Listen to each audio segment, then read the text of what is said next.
And we're live. We Hi, are you guys.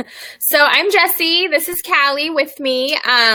You guys know us from the all of the Just Right chats that we do, and from the author coaching and the platform building and all of the awesome stuff that you see all the time from us.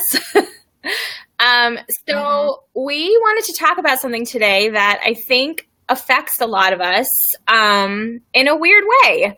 We wanted to talk about the stigma behind the word help and asking for help.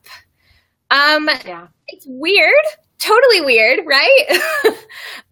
It's strange that so many of us, myself included, I have a hard time asking for help. I do all the time. I have a hard time asking for help.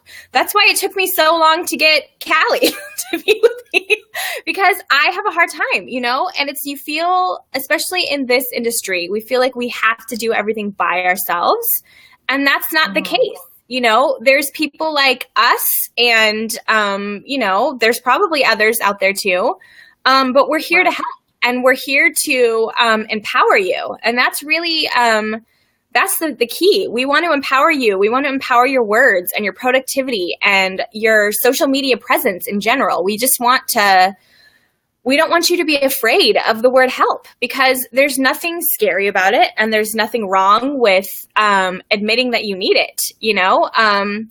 One of the funny things that I've heard from almost all of the authors I've worked with is that they say they never realized how much they needed me until they had me, which is totally true, because sometimes you get yourself in these positions and you're like, I have all of this work and I feel like I don't know where to start, and I don't know how to get my schedule together, and I don't know how to do any of this. So you just feel like you're drowning, especially if you're new to the industry, or even if you're like a veteran to the industry. When you've got you've released a bunch of books and then you hit kind of a lull in your writing and you're stuck and you don't know how to dig yourself out of the writer's block hole that you tend to be in when that happens, and you don't think there's anybody out there that can help. So yeah, I want to get rid of that stigma. What do you think? I agree. I actually am thinking of some situations with men that I've experienced this more with, and then I started writing. I also experienced it with teenagers. And for any of you that know or have teenagers and it's annoying to you, just imagine what it feels like when you don't ask for help for those people around you. I mean, I think that the hard part about the word help is that we all need it. We all would do better to have it, but in our culture today, the word success is synonymous with singularity. Like it's one person that gets that title of succeeding when they finish something. When we know that if you see anyone give an acceptance speech, there's an army behind them. So asking for help shouldn't be negative. It should be positive. It should make someone feel stronger and more confident.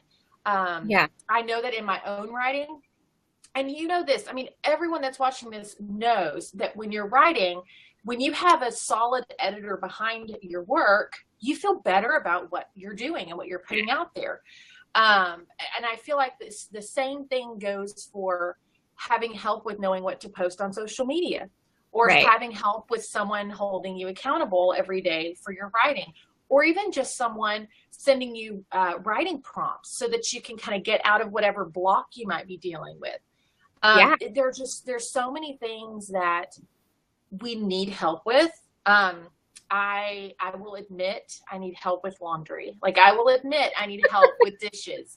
And and the thing is like for some reason there's something different about it being our job that we need help with, to admit that. It's hard, and I can speak from experience. It's difficult to ask for help, but if we get to the end of it and we know we're going to be better for it, why wouldn't we? So I mean that's where I'm coming from with it. And I know what you mean. It's like feel like we have to be this like island, we have to be this like person that's doing everything by ourselves, like that we can't, we can't ask for help, and we can't, like, there's nothing scary about it, and there's nothing that makes you less of a person for needing help, because we all need it. So, and I mean, look at when you release a book, you want a marketing company behind you that knows what they're doing. You want somebody that's trustworthy, and you want somebody that's been around in the industry, so we're not afraid to ask for help in that respect, but it's so funny how just before you get to the finishing, like, in the beginning, like your outlining phase to when you write the end on your first draft, we feel like you have to do it all by yourself and nobody else can be involved. So I want everybody out there to know that there's no stigma. We attach it for no reason, and it doesn't need to be there, So yeah. And I will tell you, of course, I'm a word freak. Like I am all about vocabulary, and I'm a teacher. So for me, it's like a big deal. So I actually came up with a wordplay for people that would hopefully turn help into a positive word for them. Okay. Are you ready for this? Yes. So, the H in help, stands for healing and becoming complete. Like when you're struggling, help can heal you. Help can help solidify what may be broken. Okay. The E stands for enduring. And this is probably my letter. When I think of help, I think of someone standing beside me or even behind me, pushing me forward. That can help me get to the end. That E for endurance. And then the L, this is when I think of that. I hope someday that this would be true for me, but help can push someone into a leadership position. Right. When it comes to the word lead, there is not a good or great leader that I can think of that did not have help. And so, really true. So to be an effective leader, you need help. And then lastly, and I think this goes for everyone, is the P, and that's for presence. And so many of us are so distracted that help can lend itself to us being present where we're needed. And for us to be present continuously and consistently. When we have help, we're able to focus. And I feel like that being present in our culture, we're just pulled in so many directions that if you can get help and if it can be positive, it can help you to stay present in where you need to be. I was talking to someone earlier today that someone told me this summer that they were praying for me for my heart to be where my feet were. And I thought that was the neatest thing, because I feel like that a lot of us, our heart and our feet, even our brain and our feet, are in two different places. And sometimes our brain is in 5 or 6 or 10 different places. I know. Our heart is like on vacation, and then our feet are scrambling. And so for me, the P in help is huge, because we need to be present. We need you guys. I mean, when you're watching us right now, and you know that when you do a writing sprint, you have to be all in, or know you're going to be scrapping those words later. And that's totally true. So when it comes to help, I hope that some of those words, healing, endurance, leading, and present, that those are positive things. Like those are things I strive to be.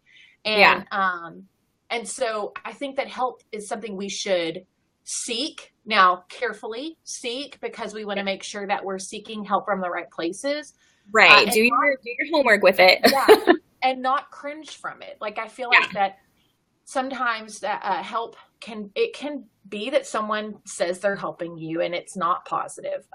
It's not a positive influence, but it's also maybe someone that they're selfishly saying they're helping you, but it's for their personal gain. So, I think that if help does those 4 things for you, then you're good to go. And I hope that people will look at it as something that they would rather scream it from the mountaintops than hide it in the valley. Right. I know. Yeah. And that's totally what I want. I want people to know that, it's okay. It's okay. And it's empowering. It's empowering to realize that you can't do it by yourself. So trying to like keep muddling around doing things, like everything by yourself, is just going to make you feel worse, So I want to empower you guys. Like, we want to empower you. We want to like empower your words, empower your social media presence, empower your life, like it's funny how, with my authors, I tend to talk about more than just writing. I always say I'm here for the whole person, and I'm not just here for the writer. So I'm definitely, I'm here for, your heart, your mind, and your soul. I'm here for all of it, So, and I know you are too. Like, you're, I couldn't do this without you. I had to ask for help, I literally could not do all of this without you. Like, the way this year has gone, and the things that God has brought into my life and the people God has brought into my life is just crazy. And all of it happened because I was okay with asking for help. So so, I mean, you have brought a lot into my life just from me saying, yes, I need help. I need somebody in here. I need somebody to be, making sure that things are getting done. And, look at how our business has grown. Look at, we've opened a whole new avenue of the business. So, I mean, be empowered, you guys. Be empowered. Yeah, I think that's the key right there, is that word empowerment. Like, and confidence, I'd say, to go along with that. When you have an army behind you, when you have a group of people that are with you unconditionally and ready to let you shine, they're there to help you, to let you shine. You can feel empowered and you can feel confident about what you're doing. And I feel like that's something as authors, especially, we really struggle with. Right. It is. It's really, I mean, it is. So we all, I mean, whether we're just starting or we're, 10 books in, confidence and doubt are killers. So having somebody in your corner to be like, hey, it's all in your head. This is all in your head. Every bit of what you're thinking is all in your head. And to tell you that it's normal that you're thinking this, because so many people think that it's not normal, that it's whatever they're feeling is only for them and nobody else has felt it. So, I mean, all of it, we all go through it. We all write our first draft and think it's horrible and it's the worst thing that's ever been written. Or we think our dialogue is worse than everybody else's. There's so many things that, we all think, and it's all normal and we all think it. But asking for help and to have somebody in your corner to, not even just like to cheer you on and tell you that you're doing the right things. I think it's, it's so. Yeah, I agree wholeheartedy. So I think that's it. I think we've shared our thoughts on this. Yes, again, have a blog post in the making. Yeah. Oh yes. And honestly, this is kind of a tie-in to what we're talking about tonight on Twitter and our Just Right chat on Twitter. Yes, our Twitter chat, because we're going to be talking about Camp Nano tonight and how to be successful with that. And this week I'm actually working with 4 authors who are getting ready for Camp Nano. And we're working on outlines, and I'm so proud of them because they were totally not afraid to be like, hey, I do need help with this because we're going to get into Camp Nano, and that's really rigorous. And, they're planning for their success. So I'm super proud of all of them, and we're going to give you some tips tonight on how to succeed at Camp Nano or just Nano. So, we hope you can join us at hashtag Just Right on Twitter at 7 p.m. Pacific Standard Time, 9 Central, and 10 Eastern. So, Yeah. Okay. Bye. Bye. Bye. Ending broadcast.